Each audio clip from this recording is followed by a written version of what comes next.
Hi, I'm Reverend Wendy Craig-Purcell here at the Unity Center in San Diego. Thank you so much for watching today. If you'd like to support the work that we do here, please consider making a contribution. Go to our website. It's easy to do. Thank you in advance for that contribution. Cultivating creativity and letting go of comparison. I like how in each of her chapters, in each of the sections, she gives us what it is that we want to cultivate and what it is that we need to practice letting go of. And what we're letting go of are the things that stand in the way of being able to cultivate these more life-sustaining and joyful qualities and experiences. And of course, she has been studying for quite some time now what it is that wholehearted people who live full and meaningful and purposeful and joyful lives, what are they doing and how are they being? Perhaps that's the first and most important question.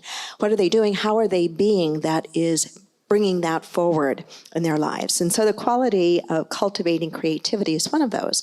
And in thinking about creativity, realize it's really about bringing into existence something that didn't exist before. Bringing something new into existence is what creativity is about. And I know that there was a period in my life where I thought of creativity in a somewhat narrow way. But I no longer think of creativity in such narrow limits. To me, creativity can express itself certainly as a thing, but also as an experience. We create experiences for each other. We might create things, we create experiences. We can also create approaches. And so we're going to look at some of that this morning. And as we get started, I want to ask you to reflect back to your childhood and try to remember experiences of creativity as a child.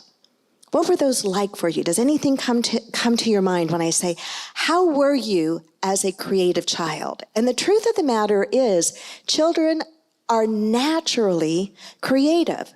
Children are naturally creative.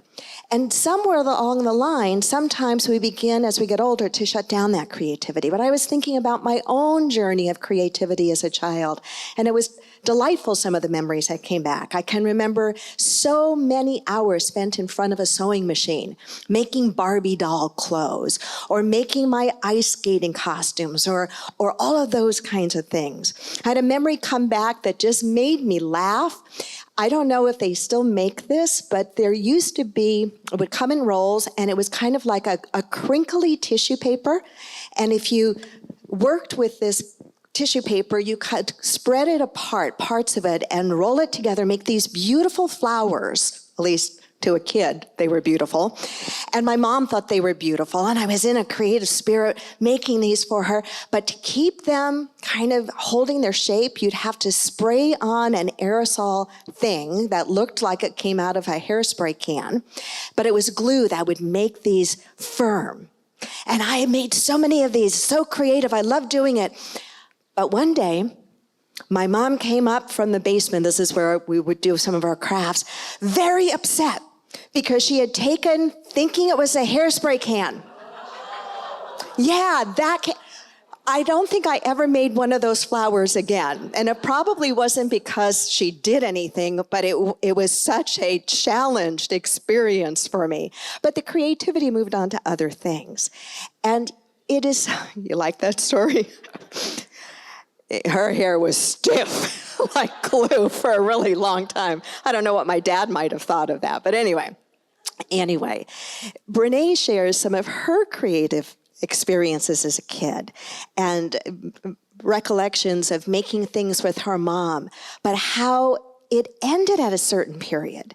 And it ended, she wrote, when she was about 8 or 9, and they moved from their little duplex home in New Orleans to a sprawling suburb of Houston into a bigger house. And she went from a private school, probably a parochial school, to a public school. And suddenly, it was all about fitting in. And you couldn't make clothes anymore. You had to buy them. And they had to be the cute kind, she writes about, that you bought from the mall, because everybody was comparing themselves with everybody else. And she found that she just shut down this creative spark. And she said that what happened as she reflected and as she started to do her research is she realized that it is comparison that shuts down our creative spark. We compare what we do or how we look or what we have with other people. Specifically, this is what she said, that creativity, the research shows that what shuts down creativity is comparison. And she says what that's really about is conforming and competing. And she says, now that might sound like it doesn't fit, conforming and competing. But she says what it's about is we're trying to fit into our group, whatever that group may be, and that's where the conforming part comes in, but about competing, meaning we've got to be better than anybody in that group we're trying to fit into. So it's about fitting in while standing out. It's about being like everybody else, but better. And we get on that track, and then our own originality, our own spark of creativity begins to shut down. She says we don't compare ourselves with people who are so far removed from where we are in life. We compare ourselves to those we interact with, to the other moms or dads of the soccer team kids, to our next door neighbors. It's that place where we are trying, if we're not careful and we're paying attention to culture and society, where we are trying to fit in and yet stand out and somehow be just a little bit better. What she learned from wholehearted people were these ideas about creativity. She learned that the belief that, well, I'm just not creative anymore, just doesn't hold truth. It's not true. We are all creative. I remember my minister, Bob Stevens, saying to our entire congregation one day, every single one of you is tremendously creative. And I thought, here he goes again, telling us something that I just don't think is true. He said, some of you create beautiful experiences in your life. Some of you are creating lives that work. And some of you are creating problems and messes. I thought, all right, so he is right after all. He was right 99% of the time. I just had to stop arguing with him in my head. So Brene is saying in her research, in a way, the same thing, that we all still have a beautiful creative spark within us. I dare add to that and say that our lives individually and our experiences socially and collectively would be so much richer and better if we all allowed our originality and our creative spark to really find expression. She also said that the only unique contribution we will ever make in this world will be born out of our creativity. Because our true creativity comes out of our originality. You already are, as am I, an original. There really is nobody else that is exactly like you, for better or for worse. There's no one that's exactly like you. So your creativity arises out of your originality. She says that one of the things that's really important to get is that this idea of letting go of comparison, which is the thing that shuts down our creativity, letting go of comparison is not like checking something off of a to-do list. That the practice of stopping the act of comparing ourselves to other people is an ongoing process. Would you agree with that? I have found that to be true. It's not okay, I've done that, been there, done that, don't ever have to deal with it again. No, it creeps up. Do you ever notice that in yourself? Now, comparing yourself to somebody else on the job or in the neighborhood or another parent. So Brene also says that it is important if we want to find meaning in our lives. This is the way she words it. If we want to find meaning, we need to make art. I thought, isn't that interesting? If we want to find meaning, we need to make art. And to me, that can be, as I said earlier, about creating a thing, something that has physicalness to it, form to it. It could be art, it could be a painting, it could be a piece of music, a thing, but it can also be that we create an experience. For me now, I don't create as many physical things as I once did, but I have, when I reflect on it, feel such joy and true creativity and originality when I get to create an experience, whether it's for my family, and they usually involve surprises. Whether it's for my family or something here, one of my favorite things to do is to create ritualistic experiences for, I don't think I used that word right, rituals for us like our burning bowl experience. It's to create right out of a sense of originality, out of a sense of what is the felt experience that I want to help create or to foster. And maybe some of you are kind of nodding your head and say, yes, that's where I'm creative. Maybe I'm not creative as much anymore in something physical, but yes, I love to create meaningful experiences. Or maybe it's about a creative approach to the way you live your life or the way you deal with something routine and ordinary. I think of a small book I read many, many years ago, and I reread it from time to time. It's a book about Walter Russell, and the book is called The Man Who Tapped the Secrets of the Universe. An amazing individual. But one of the things of many that I remember about his life is at one point in his life, he lived in a very large home with an enormous front yard filled with grass that needed to be mowed, and he hated mowing the grass. So he got himself a big ride-on lawnmower. And somewhere in his psyche, he decided to bring a creative approach to this task that he did not like. And his creative approach was to zigzag as he mowed the lawn into all different kinds of shapes, leaving weird patterns that then he would come back and mow the sections he hadn't mowed. And something that he had not liked before, he began to enjoy. Can you imagine if each of us approached those things in our lives that we know we've got to do and said, okay, how do I turn this into something more fun? How do I bring creativity to it? I remember when John and I remarried and we started our family thinking, okay, well, now food and meals need to maybe be a little bit more than what they were before. And guess what? Somebody's going to need to do that. And it wasn't that he said to me, I had to, but I thought, okay, I'm going to do this.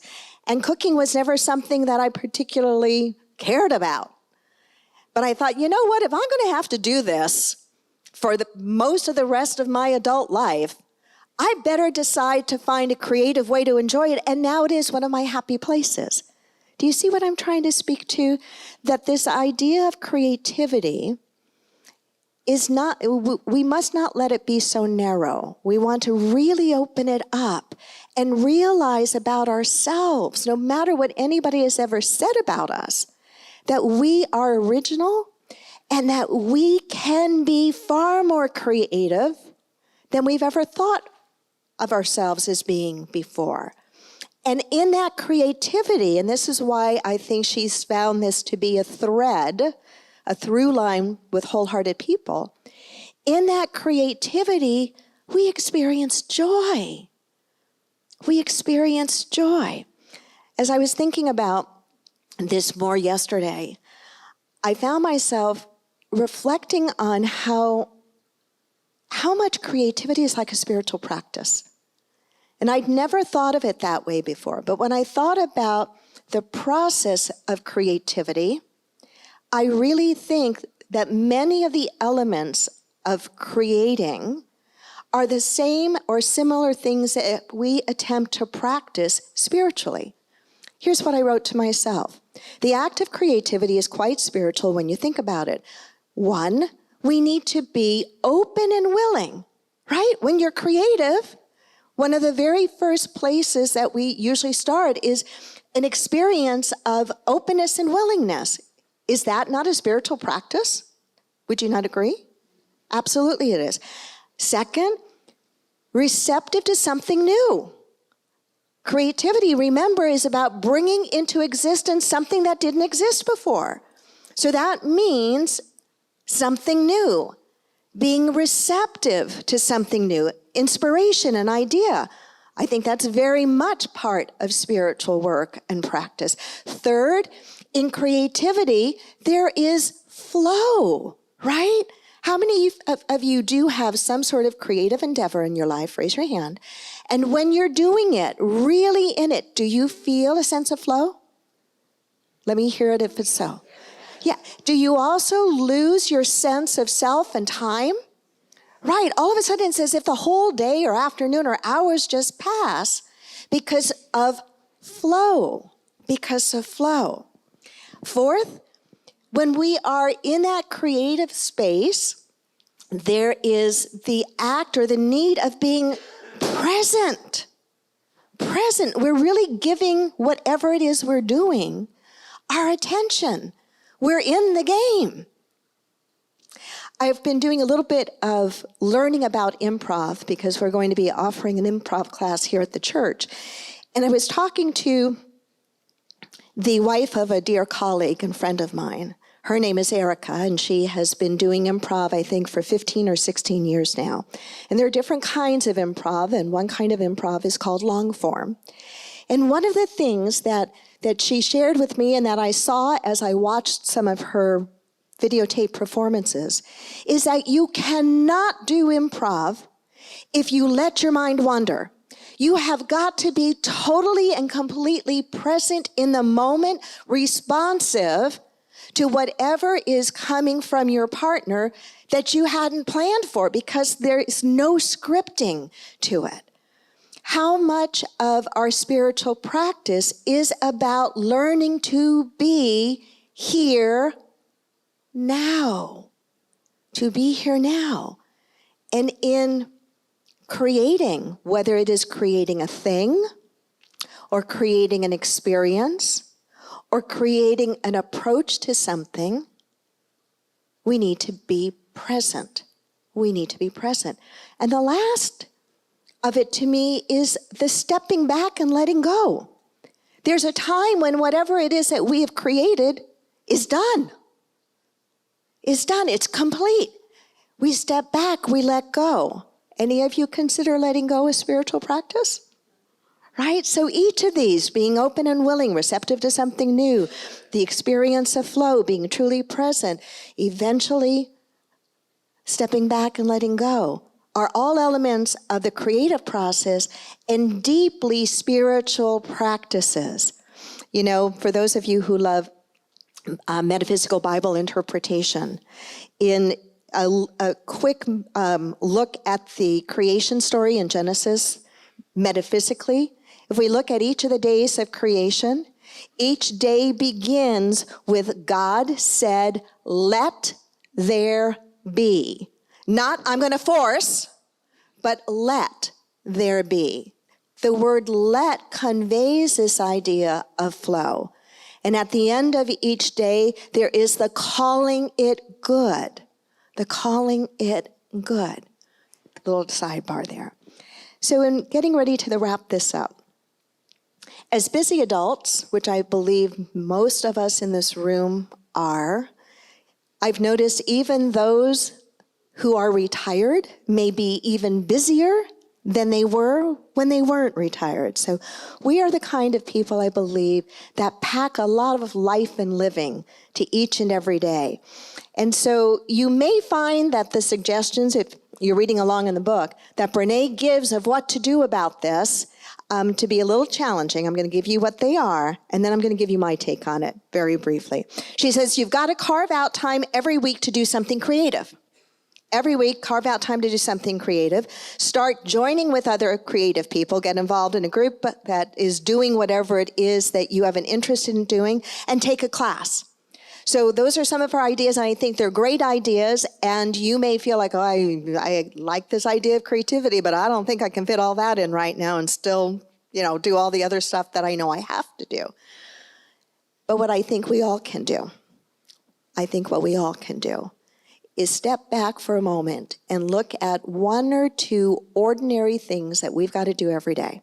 Raise your hand if you've got an ordinary thing that you have to do every day or every week. Raise your hand. Come on. That's all of us, really, right? We all have certain things we've got to do every day.